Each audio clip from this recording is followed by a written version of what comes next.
Okay, so that is what the scales are saying. 166.2 pounds. So that is what, 10, no, it's like 5 pounds down, which is very good. Welcome back to another video, boys. This is the, what, second day of prep now. So obviously food has changed. On my plan, I've got different days, like food wise. So I've got training, so I've got food for training days and food for non-training days. Obviously calories have gone down significantly, but I'm still not actually that hungry, which is good. I'm eating the same types of food, it's just lower volume. Stuff in the gym has changed because obviously I'm not going to be able to recover from like 4 sets of stuff, you know.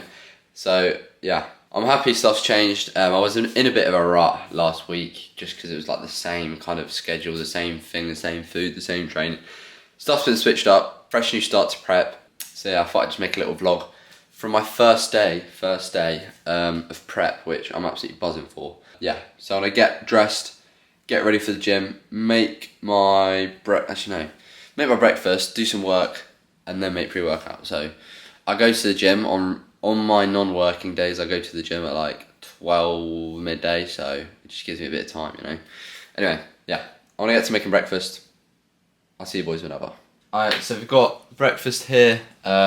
Breakfast has gone down a bit. It's the same food, it's just less. So obviously 2 bacon medallions, 2 eggs, and 3 slices of toast. Yeah, I've kind of got sick of this breakfast, but it does the job. It has everything I need, and I just need to stop complaining, to be honest. I'm going to try and keep this video as short and as sweet as possible because my last video just went on. I was just waffling, like no one wants to watch that. So yeah, try and keep it as sweet as possible. We'll eat this, catch you boys when something entertaining happens. Alright lads, so just got done with some more work on my laptop, doing a bit of my PT course, editing my last YouTube video as well. With these vlogs, I don't really know like the structure to take them. I think I'm just going to film my day and then just kind of like title it. This is just going to be like part of the prep series. It's just like literally filming my day, what I get up to. The only thing is, it's very routine, like everything is pretty much the same apart from like changes in food. But also, I might do a voiceover for my training because I've seen Matt Kovacs, shout out to Matt Kovacs. Gonna go downstairs, make my pre-workout meal, which is oats. Yeah, make my pre-workout meal, get to the gym, probably do what I say and just do like a voiceover, change it up a bit, and then see where the day takes us. So I'm gonna get downstairs and make my food.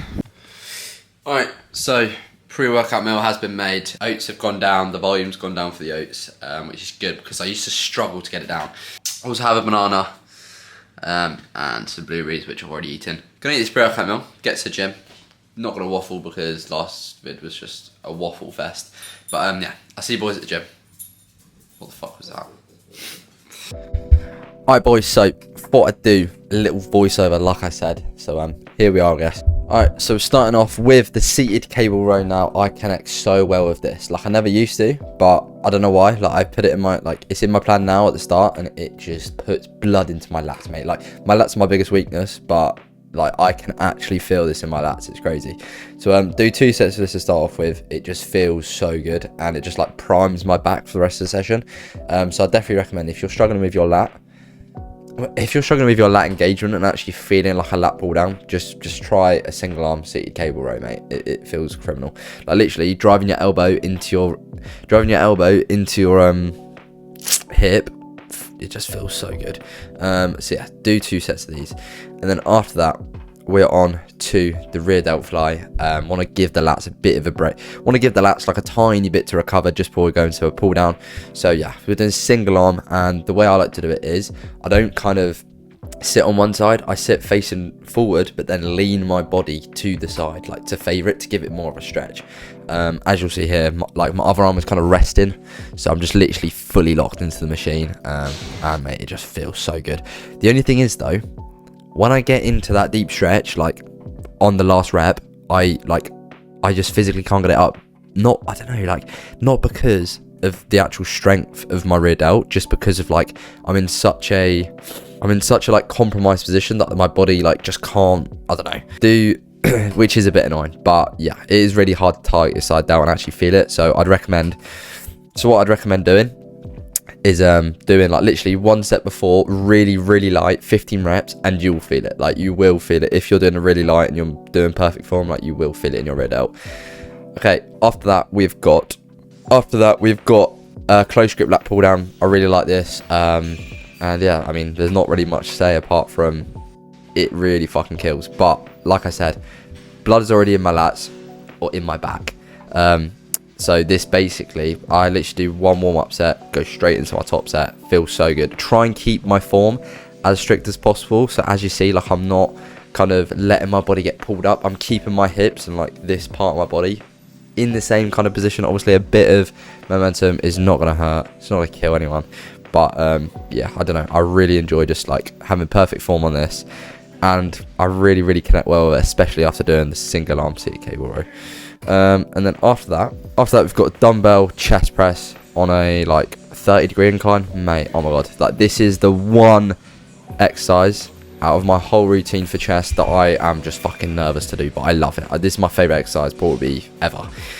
So yeah, we're moving the 40s. Got the 40s up for 9, I think, which is not too bad.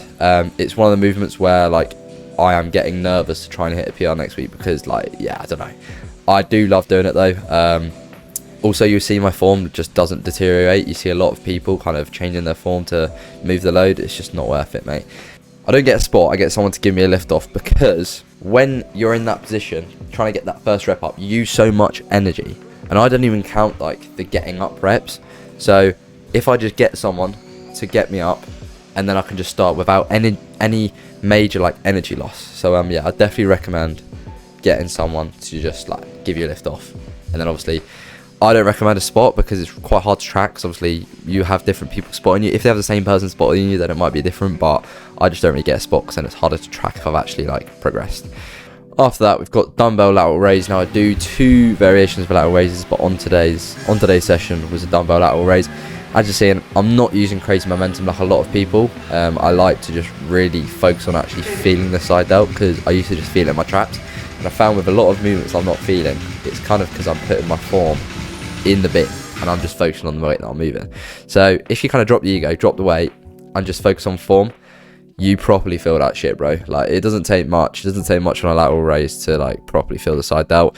Do about 12 to 15 reps. Do quite high reps. I just like to burn the fuck out of them, really, and I connect quite well with them. So yeah, there's enough really said on that. Then after that, we are on to a chest press. I really like this movement because I just get like a really good stretch and a really good like top contraction. And I don't know, like I actually enjoy, like the movement feels satisfying, so that's definitely a good thing. If you can find something that you actually enjoy performing regardless of the weight you're moving, then yeah, probably get that in your session. Obviously, you might see a pattern now. I train muscle group 1 and then I train the other muscle group, then I train muscle group 1 again after that, so it gives it a kind of a bit of a rest. I like doing that because then there's still blood in that area, it's not kind of fully cooled down, but then at the same time you have enough rest to push that shit to failure, bro. Like, there's no fatigue, and I know I shouldn't really be worrying about fatigue at this stage of my like bodybuilding career, but it's always good to put into consideration. After that, we are on to arms. Now we have overhead dumbbell tricep extension. Now it's not the most optimal movement, but tell you, mate, I'm telling you, I feel this stretch, like it is so good. Like obviously it targets it favors a different head of the tricep compared to when you're doing a push down, but oh my god, like when you're back here, that's when you're fully stretching your triceps, right? That is where you stretch them, and it just feels so good. So especially on the eccentric, like make the most out of that when you're doing this. Obviously it's a bit dead if you fail it, because then you got to fucking try and grind the dumbbell down. But mate, honestly, if you're struggling with ideas for triceps, you're not connecting well with any other movements, get the dumbbell overheads in. They might not be optimal, but mate, you will feel that stretch. After that, last but not least, we have got a cable curl. Now I connect really well with this as well. Nice stretch, nice peak contraction, and yeah, it gives me a really good pump, and it's a nice finisher as well. Like, I actually enjoy doing the movement, which, like I said before, is a key element of training, and should be for everyone's plan.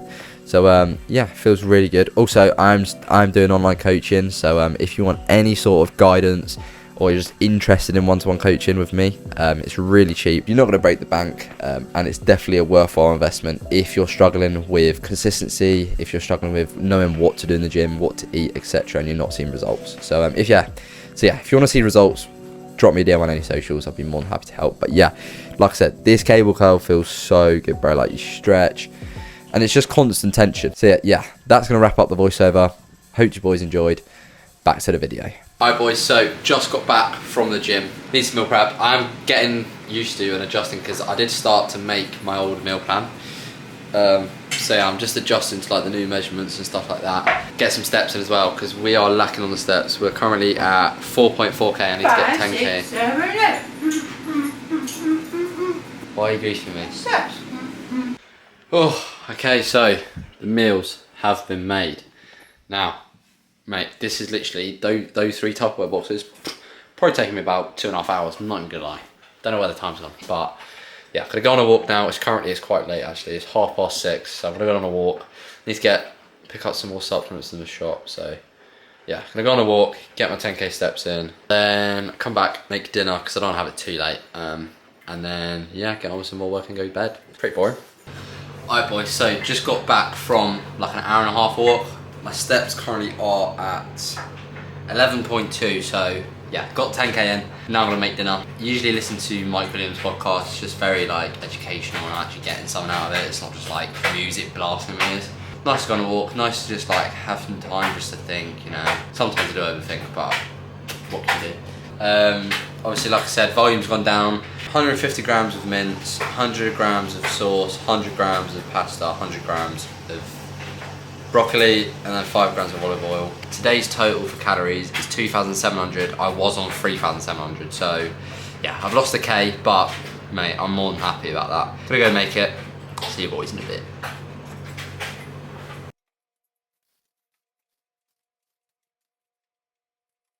So today I went in and basically I lost like 1 rep on a couple exercises, so I was literally like freaking out. I was just crashing out in my mind, right? Mentally I was ruined. So I messaged my coach straight away. I was like, look mate, like what is happening? I've been in prep 2 days, like, you know what I mean? Basically he came back and said I'm training too hard. Now, I'm not just saying this to boost my ego, but like obviously I post on social media so he sees it, he sees my training all the time. So he did say that could be a possible reason that I'm not letting my body recover and like I'm training like I'm literally going past failure. So it's not a bad thing, but like in my head, before like he told me that I prefer to train harder, and I think that's a good mindset to go with. It's better to train harder than not train hard enough. Obviously I need to actually chill out a bit because I can't just fuck my progress, but yeah, a little flex there, but alright boys, we are cooked mate. Just ate dinner, came upstairs, went to do a bit of PT coursework. Where is my freaking lens cap then mate? So yeah, I've lost my lens cap, which is a bit long. It's just one of them things, like, I just don't want to buy another one. I just don't. So hopefully it pops up. I don't know if I left it at the gym or not. It's just so long, bro. If I've actually lost it, I'm just gonna crash out. Alright boys, so I just realised there wasn't even an outro to that video. So yeah, here's the outro I guess. Thanks for watching boys, really appreciate it. I'm trying to stay as consistent as possible. My schedule has gotten like increasingly busy because I'm going to more shows for like videography, so filming for some people, just trying to build my portfolio up really before I go to uni. So yeah, schedule's tight, but I'm gonna make time for YouTube. This is the reason I started to do all this camera malarkey. So yeah, I'm not gonna leave you boys behind, and obviously still posting on TikTok and Insta. So yeah, really appreciate if you drop me a follow, drop a like on this video, and I'll see you boys in the next one. Peace. That was cringe.